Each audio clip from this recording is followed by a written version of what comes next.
तर हे खूप दुर्दैवी आहे की ज्या शहरांमध्ये करोडो रुपयाची मेट्रो होऊ शकते, करोडो रुपयांचे रस्ते गडकरी साहेबांच्या नेतृत्वात राज्यात नाही देशात होत आहे.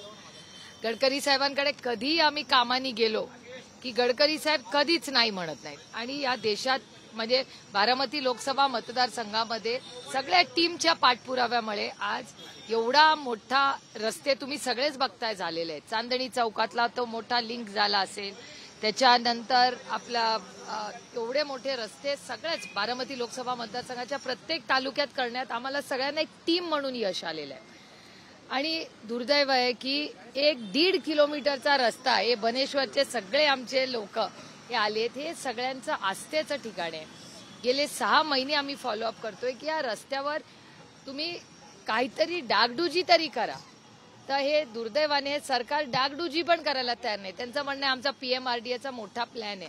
अरे पीएमआरडीएचा 900 कोटी रुपयाचा प्लॅन आहे, तो आमच्या पदरात कधी पडणार? नसरापूरचे चेलाडी फाट्याचे आमचे सगळे ज्येष्ठ नागरिक असतील, शिवभक्त असतील, लाखो लोक बनेश्वरला दर्शनाला जातात, शाळांच्या सहली जातात तिथे किती वर्ष. आणि 1.5 किलोमीटरचा रस्ता कितीसाठी? त्याच्यासाठी वणवण आम्ही सगळेच केलोय. म्हणजे कलेक्टर झालं, पीएमआरडीए झालं, जिल्हा परिषद झालं, सगळे मंत्रालय झालं, सगळं काय ठेवलं नाही आम्ही सांगत. आणि आम्हाला मागच्या वेळेस त्यांनी शब्द दिला होता की आम्ही तुम्हाला ते काम सुरू करून देतो. 1.5 किलोमीटरचा बनेश्वर मंदिराचा, नसरापूर टू बनेश्वर मंदिर एवढा 1.5 किलोमीटरचा रस्त्याला हे सरकार या सगळ्या नागरिकांना एवढं छळतंय, काय सांगू तुम्हाला. आता अडचण पैसे आणि काय अडचण असू शकते? परवानगी तर नाहीचा विषयच नाही. रस्ता काही नवीन आपण मागत नाहीये, आपण काहीच मागत नाहीये. आपण फक्त विनम्रपणे विनंती करतोय की मंदिराला जाणारा 1.5 किलोमीटरचा रस्ता, त्याच्यात खड्डे आहेत, तो नीट करा, एवढीच आमची. आणि आमचं तर एवढं पण म्हणणं आहे, आणि यांच्या परवानगीने मी बोलतेय की जर 900 कोटी रुपयाचा तिथे मोठा तुम्ही काय करणार असाल तर आम्ही स्वागत करतो. त्याला 1, 2, 3 वर्ष घ्या, आम्ही समजू शकतो, मोठा निधी आहे. पण 1.5 किलोमीटरचा रस्ता खड्डे तर बुजवा, एवढं तरी करा तुम्ही. हे काय आता जास्त मागणी करतायत का मला सांगा. 2 वेळेस तुम्ही इशारा दिला होता, त्यानंतरही प्रशासनाला जाग आली नाही. तुम्ही एकदा ट्विट केलं, त्याच्यानंतर त्यांनी आश्वासन दिलं होतं. अजूनही खरं तर त्याच्यावर तोडगा नाही. दुर्दैव हे दुर्दैव. हे बघा तुमच्या प्रश्नातच माझं उत्तर आहे ना, म्हणून तर इथे येऊन बसावं लागतंय आज त्यांना. म्हणजे आम्हाला याच्यात राजकारण आणायचं नाही, कारण का आमच्या सगळ्यांच्या निष्ठेची जागा आहे. आम्ही सगळेच बनेश्वरला रेग्युलरली जातो. आमच्या श्रद्धेचं स्थान आहे ते, आणि आमच्यात सक्त नाहीये, महाराष्ट्रातल्या लाखो लोकांच्या श्रद्धेचं स्थान आहे. कोण अडकाठी घालतंय असं तुम्हाला वाटतंय? खरं तर हे सगळे कोण अडकाठी घालतंय याच्यामध्ये? ह्याचा प्रश्न तुम्ही प्रशासनाला मला कसं माहिती असेल? जिल्ह्याचे पालकमंत्री आहेत, जिल्ह्याचे पालकमंत्री अजितदादा आहेत, त्यांच्याकडे तुम्ही काय मागणी केली आहे का? दादांशी आम्ही सरकारकडे मागणी विनम्रपणे आजही करतो, कालही करत आणि करत राहणार, शांततेच्या मार्गाकडे. आम्ही सगळं प्रशासन म्हणजे कोण? मायबाप सरकार सगळेच येतात त्याच्यात. प्रशासन एक माणूस नसतं, इट्स अ गव्हर्नमेंट. पण ताई, पवार कुटुंबियांमध्ये पहिले तुम्ही व्यक्ती आहात की तुम्हाला धरणे आंदोलन करावं लागतं एवढ्या वर्ष? नाही, पवार साहेबांनी स्वतः केली आहेत, किती आंदोलनं केली आहेत. तुमचा कदाचित जन्म पण झाला नसेल तेव्हा. ताई, मतदारसंघातील खरं तर तो प्रश्न खूप मोठा गेला, अनेक दिवसापासून तुम्ही पाठपुरावा करतात, पण प्रशासन हे करत नाहीये. अर्थातच ना, तुमच्या समोरच डेटा आहे ना. तुम्ही पण रिपोर्टिंग केलंय, मी आंदोलन करते, तुम्ही रिपोर्टिंग करता. आपण एकत्रच पाहिलेलं आहे ना हे सगळं. मी नितीन गडकरी साहेबांचं मी एवढ्यासाठीच कौतुक करते, आणि मी एकटी करत नाही. भारतातले सगळे खासदार नितीनजींचं कौतुक करतात, कारण का गडकरी साहेब पक्ष बघत नाहीत. गडकरी साहेब देशाचं हित बघतात. कुठलाही खासदार हा गडकरी साहेबांकडे गेला, आमची रस्त्याची कामं होतात. आम्ही कंप्लेंट केली तर ब्लॅकलिस्ट पण करतात कॉन्ट्रॅक्टर्सला. हे खरं. आणि एवढा मोठा पालखी मार्ग, नॅशनल हायवे, पालखी मार्ग हा आपल्याच डोळ्यासमोर झाला ना. महाराष्ट्र सरकार, तेव्हा महाविकास आघाडीचं सरकार होतं, मला काही क्रेडिट घ्यायचं नाही. आता जो अच्छा कहना चाहिए. गडकरी साहेबांनी महाराष्ट्राला मदत केली का? तर केली. हे स्पष्टच आहे ना. पालखी मार्ग दिसतोच आहे ना डोळ्यांनी. आपण सगळे जातोय त्या पालखी मार्गावर. राज्याची तिजोरी रस्त्यावरती काही योजनांमुळे भार आलाय, त्यामुळे पायाभूत सुविधा ज्या आहेत त्या रखडल्या आहेत. 1.5 किलोमीटर म्हणजे त्याचा काही परिणाम पाहायला भेटेल का मग? असं 1.5 किलोमीटरचे मात्र राज्यात मी तुम्हाला छोटी छोटी उदाहरणं देते. कालच मी इंदापूरला गेले होते. तिथे आशा आणि अंगणवाडी सेविकांचे काही प्रॉब्लेम्स होते. दौंड, इंदापूर, बारामतीच्या सगळ्या भागामध्ये युरिया आता मिळत नाहीये. त्याच्यानंतर सरकारी, हे तुमच्याच सगळ्यांच्या चॅनलवर आणि वर्तमानपत्रातली कालची बातमी आहे की सरकारी सगळ्या नेत्यांचे, मंत्र्यांचे जे पीए आहेत त्यांना पगार नाही झाले 3-4 महिने. त्याच्यानंतर लाडक्या बहिणी योजनेमध्ये वेळेवर निधी जात नाही. वेळेवर गेला तर 2100 रुपये देत नाही. सरसकट कर्ज माफी करू असं माननीय मुख्यमंत्री बोललेले तुमच्याच चॅनलवर मी पाहिलंय. आता सरकार म्हणते की आम्ही कर्ज माफी करणार नाही. आता सगळा डेटा आजच वर्तमानपत्रात ही बातमी आहे बघा.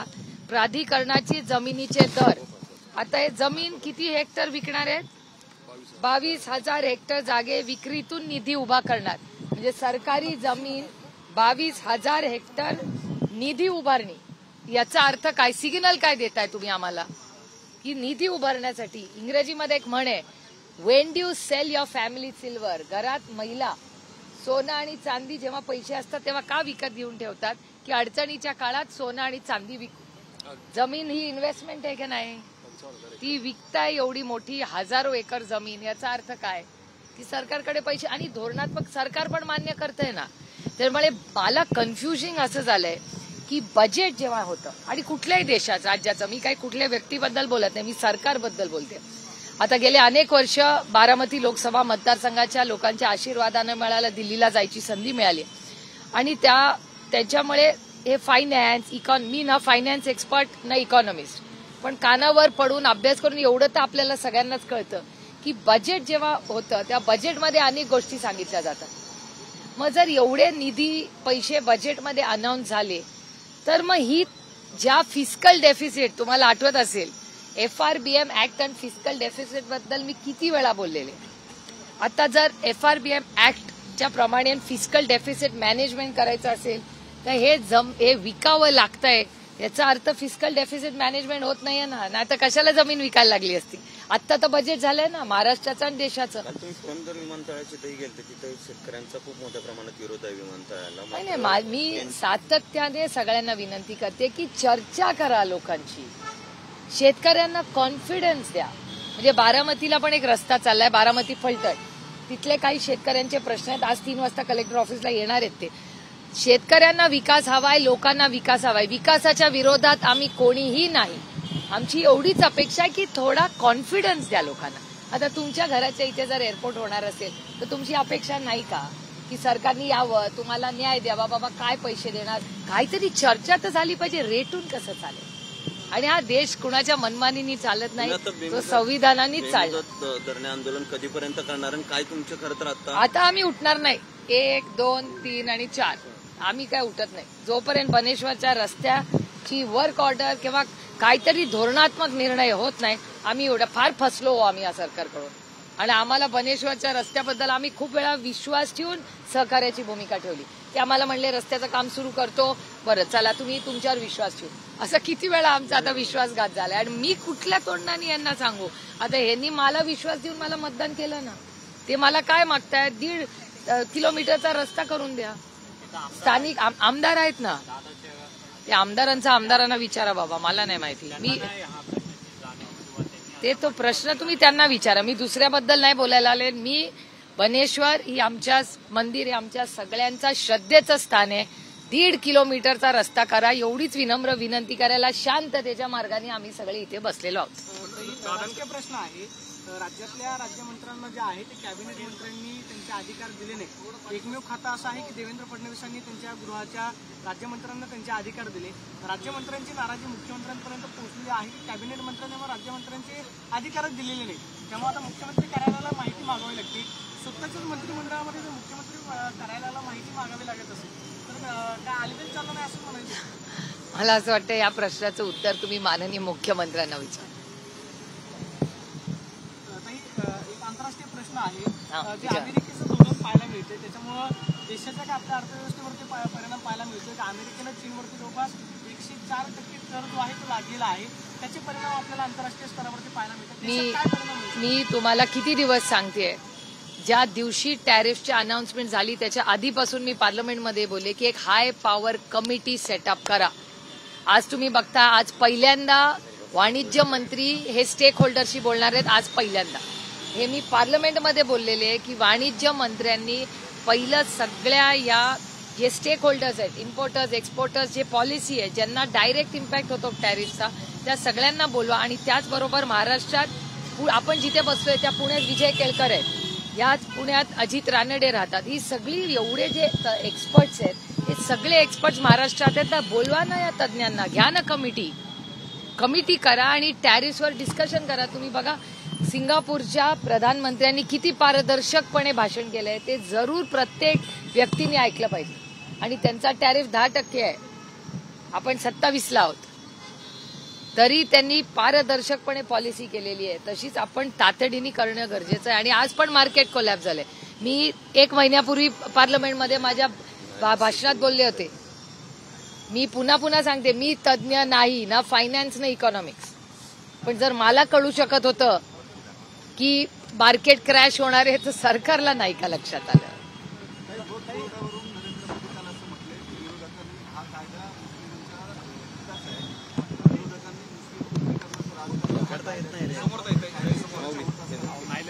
अरे लोकशाही हो, प्रत्येकाला बोलायचा अधिकार आहे. प्रत्येक बाजू आपापली बाजू मांडणार. जे वास्तव आहे ते त्या डिबेटमध्ये त्या दिवशी बाहेरच आलं. सुनील तटकरे पक्षाच्या बैठकीमध्ये असं म्हटले, काही मुस्लिम प्रवक्त्यांनी वक्फ बोर्डासंदर्भात त्यांच्याकडे तक्रार केली. तसं म्हटलं की मतदान होण्याच्या आधीच तुम्ही आमच्याबरोबर चर्चा करायला पाहिजे होती, तेव्हा का नाही केली? आता वक्फ बोर्डाचं विधेयक जे आहे ते मंजूर झालेलं आहे, आता काहीच करता येणार नाही, आपण आता भाजपसोबत गेलेलो आहोत. म्हणजे पक्षातल्या मुस्लिम समुदायाला विचारात घेतलं, त्यांच्या पक्षाचा अंतर्गत प्रश्न आहे. मंगेशकर रुग्णालयाच्या संदर्भानं अहवाल येत आहेत, पण अहवालात ठोस कुठल्याही पद्धतीत कुठलंही असं एक वाक्य नाही की रुग्णालयाला कारवाई केली जाईल. जरी कारवाई केली तरी ती दंडात्मक होऊ शकते, त्याच्या पुढे काही होऊ शकत नाही. एकतर उशिरा का होईना, जी पुणा म्युन्सिपल कॉर्पोरेशन, म्हणजे परवा 48 तासापूर्वी आम्ही पुणा म्युन्सिपल कॉर्पोरेशनला गेलो होतो आणि सगळे माझे सहकारी होते तिकडे.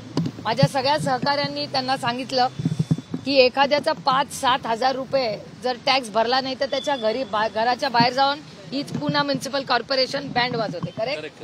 5-10 हजार रुपयासाठी. आणि तो काय बिचारा फार काही वर्ष थकत नसतो, त्याची नोकरी गेलेली असते, EMIचा प्रॉब्लेम असतो म्हणून तो थकवतो. तो या देशाचा इमानदार नागरिक आहे, त्याच्याकडे तुम्ही बँड वाजवता.